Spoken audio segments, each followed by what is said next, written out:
One of the things that you get out of that idea of joining a small group or being in relationships is transformational relationships. And in a lot of our conversations, there's more than two, but the two that we most talk about is transactional relationships. You give me this and I'll give you that. And then on the other side of that, transformational relationships. Because I'm in this, now I'm transformed. I'm somehow different. And I don't mean just like, hey, I'm influenced or I'm impacted, but I'm really transformed. Think about caterpillar butterfly transformation. Okay? Now, we've all had those people who've kind of just pushed us. You know, I dress different, I talk different, I act different. But when you find your people and you don't get, let's go back to what John was talking about with communion, you don't get lax in that relationship, but I'm all in. And I give out of the opportunity with a cheerful heart and not just give into this relationship out of obligation. And I really begin to plug in and buy in like Tiffany was talking about. It's not like, hey, you impacted me or you influenced me, but you changed me. I'm no longer a caterpillar. Butterflies don't go backwards and become caterpillars. They are transformed completely different. And a lot of times in our relationships, when we're seeking to find our people, we're not looking for that transformational relationship because it's harder. And let's just face it, life is busy, isn't it? There's a lot of things going on. And some of those things are the everyday, mundane, it just doesn't stop. Where are my moms with laundry? Yeah? Who's got some in the basket right now? Yeah, probably most of us. Yeah. It's never ending. It doesn't quit. You know? But then there's those moments where the washing machine's broke down. There's those crisis moments where it's not just the everyday mundane boom, boom, boom, boom, but there's this explosion in the world. All of those things affect our relationships. I'm going to give you a picture of Jesus reacting to that. So Luke chapter 8 is where we're at. This is not a story of Jesus' intimate, closest circle of friends, but in this interaction, he hits some points and some highlights. If we're going to have those transformational relationships, we need to pay attention to.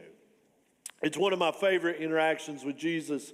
It's one that we've used before. Hopefully we'll hit it from a little bit of a different angle this morning, so it doesn't sound like the same sermon that's been preached before. But hey, if it is, repetition's the key to learning. That's what they tell me anyway. Luke chapter 8, starting with verse 40. When Jesus returned, the crowd welcomed him, for they were all expecting him. Just then, a man named Jairus came, and he was a leader of the synagogue. He fell down at Jesus' feet. He pleaded with him to come to his house because he had an only daughter, about 12 years old, and she was dying. So I want to set some context here. Jesus had been over on the other side of the Sea of Galilee, and in that process, he calmed a raging storm. Okay? He got a lot of attention. He cast out a demon. A man that caused all kinds of problems and raised all kinds of ruckus and conversations in the community. Jesus casts the demon. So his popularity is growing and growing and growing. He gets in the boat to come back. And the Bible tells us here that when he returns, there's this crowd that's there. This crowd is expecting him. So I'm going to give you about 3 points here, and here's the first one. It's really easy for us to get lost in a crowd. Whether that crowd is a group of people or whether that crowd is the busyness of your everyday schedule, it is really easy to just get lost in that busyness and in the crowd and miss transformational relationships, miss people, miss the things that are important. When Jesus returns, they were there waiting on him. When you go home from work, there's certain things that are just there waiting that you got to get done. And not only were they waiting on him, but they were expecting him. There was an expectation. Every relationship in your life comes with some kind of expectation. Transactional or transformational. I expect you to do this. I expect that. I expect that. Transformational relationships are people who love you and they don't have the expectation. But transactional, it is an exchange. If you want this, I expect this. This crowd was there. They had expectations that they were waiting for Jesus to do something. Now, it could have been several different things. Probably one of them was like, who's this dude that's giving out the free meals? Who's this dude that's turning water into wine? Who's this guy that's casting out demons, who's doing miracles when he shows up? Who's this guy that teaches, even on the good side of things, like nobody else with authority? We need him to speak. But there is an expectation. And it's really easy when the crowd comes, when the busyness happens, for us to lose our essential relationships in the crowdedness of everyday life. It's easy to get lost. But it's also easy to lose people. It's easy for me to get lost in the crowd, but it's easy in the crowd, in the busyness, for me to lose the people who are important to me. Let me just stop and just say for a second, because this is a drum I beat and y'all hear it all the time. Husbands, do not get lost in the busyness of your day-to-day schedule and forget about your wife. Stop and look at her in the eye and tell her she's beautiful. And tell her you love her. And take time. Don't get lost in the, hey, we got to make another dollar and lose the things that are important. Don't let the crowd overtake you. As Jesus comes into this crowd, there's a man named Jairus who comes up. We don't really see or hear a whole lot of him outside of this one interaction, but there's a few things, if you look at your text, we know. He's a leader of the synagogue, which means this is an important man. And not just is he an important man, but as he comes through the crowd, he has a crisis. There is the everyday thing that can overwhelm us, that can consume us, but there's also those big things in life. It's easy for us to get lost in the crowd, but it's just as easy for us to get lost in a crisis. There are milestones in life that will just consume you. We're our first-time moms. That is consuming. And you think you got it figured out when the second one comes, and that one's even more consuming. I don't know what you do with the third. Like there are those milestones of when you get married, when you have your first child, when you lose somebody that is very, very important to you in that circle of influence and trust. Those are crisis moments when you lose a job and you thought you were getting promoted. I don't know, if anybody's ever done this. I went into a meeting one time, thought I was going to get a raise. It didn't work out that way. Those moments that it's not just the everyday. Jairus is in that crisis. He's got one daughter. She's 12. she's about to die. And he comes to Jesus. In the midst of the crowd, in the midst of all of those expectations, he comes and like he's in crisis mode. And you've probably been there. If I'm in crisis mode, you know who else is in crisis mode? Everybody else. Yeah. If my hair is on fire, I expect you to be pulling out some lighter fluid and lighting your hair. But that's not the case, is it? Transformational relationships in your life, they don't join you in the crisis. They help you overcome the crisis. They help you walk through it. They help you overcome it. Jairus comes up to Jesus. He has a big issue. He's in crisis mode. And Jesus is like, okay, we're going to set the temperature here. It's easy to get lost. It's easy to get consumed in a crisis. Essential relationships help you through those moments. They join you and walk you through them. And how we handle those can strengthen those relationships and be transformational for us as individual followers of Jesus. So we have this crowd, and then we have this crisis. And in the midst of that, it is really easy just to get consumed.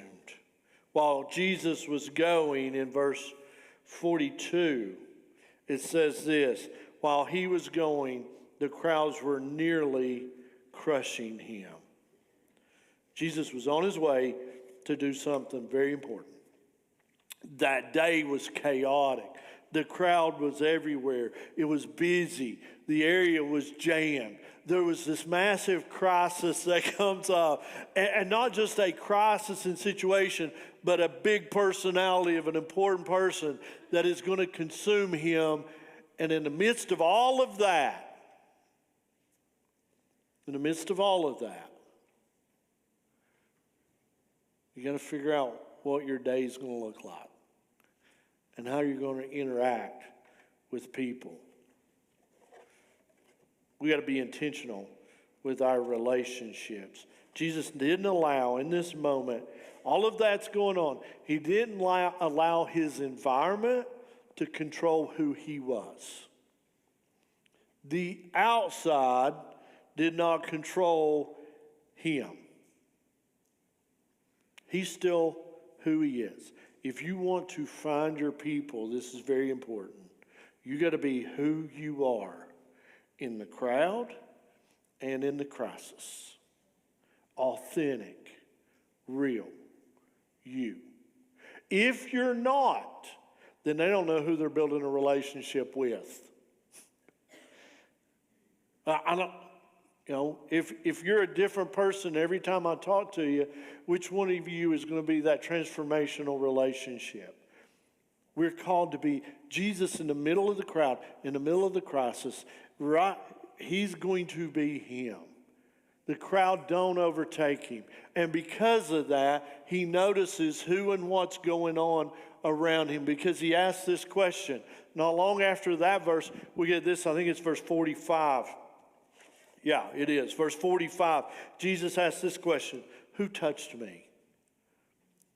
What do you mean, who touched me? I mean, we're talking about, let me think, a UT football game. You know, you don't walk anywhere in Neyland Stadium during a football, especially if it's one of them big games and somebody's not just bumping into you. You know, Dollywood. You know, Walmart. Like, who touched? I mean, what do you mean who touched? Everybody's touching you. Jesus says no. In the crowd, in the crisis, he notices. He notices. I love this, and I wrote this down. Jesus sees the lost, the invisible, the hurting, the abandoned, and the unclean. They don't just sneak by him. Who touched me? he asked. And I think it's of the utmost importance that we realize that this woman touched Jesus. He didn't touch her. She came to touch him. She's seeking him, and he notices. You need people in your life. And you need to make sure that you're building a transformational relationship with those people. But there's some people that you may not need that need you. And you need to make sure you're living with your eyes open to see those people and notice them. Who touched me? This woman, if we get this, just read through it in verse 43. She's suffering from a bleeding disorder, which means she is spiritually unclean. She's not allowed to go to the temple for worship. She's not allowed to really interact with her family because anybody she would touch while she's bleeding would then be ceremonial unclean. In order to cleanse yourself, it takes at least 7 days in ceremonial washing and then the right sacrifices. And about the time she would do all that, she would become unclean again. So basically for 12 years, she has been an outcast from society and family. She spent her entire life trying to find a way to not be unclean. She spent all of her money trying to get doctors and figure out a way to get healed. Jesus is her last resort, her last chance. Really, Jesus is all of our only chance. He is it. And when she comes in, she don't say, hey, I got to get him to do this or that or the other. It's just like, if I can get close enough to just touch the hem of his garment, her faith, she believes that she will be healed. And let me just get close enough to touch the corner of the hem of his clothing. What faith. And she works her way through the crowd because in her heart of hearts, she believes Jesus is not a transactional relationship, but he's a transformational relationship. We need to look at some points here. Don't get lost in the crowd. Don't let the crises overtake you in your life. Be transformational in your relationships. Notice those who need around you. Jesus sees those lost. She wasn't looking for attention, but Jesus gave her his full attention. He slowed down, and then he made it public because her disease was public. Jesus heals not just the physical disease that she has, but the spiritual, the mental, and the social. Who touched me? Jesus knew who touched him. He's Jesus. He needed everybody else to know that she was clean, and he needed her to know that everybody else knew. Because that's the only way her life would be transformed. She could be clean, but if it wasn't made public, she wouldn't be treated clean. So he made it public. We're called to be in these transformational relationships. That's what God gives us when he gives us Jesus. He came down here to transform, not just for some transaction. But Jesus slowed down to notice, and he took time to acknowledge her. In this life, it's easy for us to get busy. It's easy for us to get consumed by the crises that are going on around us. It's easy for us to not notice, or for it, as John mentioned during communion, for it to become mundane and normal. That's not what transformational relationships do. They change. A really good example is the thermostat and the thermometer. Raise your hand if you've heard this. Probably most of you have. But just to reassure, to remind us. You got two different devices there. A thermometer basically just tells you what the temperature is. Now, at my house, the thermometer always says freezing. It's cold. And you go and look at it, and it just says, here's what it is. Now, in the real world, in relationships and people, a thermometer is somebody who just say, hey, this is how things are going. It's very transactional. People who are thermometers complain a lot because they just tell you what it is. They state the facts. They don't change anything. They just, here it is. Thermostats, on the other hand. Thermostats can cause wars because they change things. It'll change the temperature. It'll change the environment. Which one are you? You're just simply saying, oh, I don't like it. Or even on the good side of things, I love it. But I'm not changing it. Or do we bring peace into the room when we walk in? In our relationships, do we just say, yeah, that's my friend? Or am I transforming my friend and being transformed? Jesus shows us the points to transformational relationships because he don't want us to just be another thermometer. Look at some of these phrases as we go through that text. Jesus says this, go in peace in verse 48. Daughter, your faith not just has healed you, your faith has saved you. Go in peace. That's a thermostat, not a thermometer. That's transformational. When Jesus heard that Jairus' daughter had died, he says to him, don't be afraid. Because fear had overtaken him at that point. When he shows up at the house and the family is already mourning and grieving, he looks at them and he says, stop crying. Because he knows he's about to transform that situation.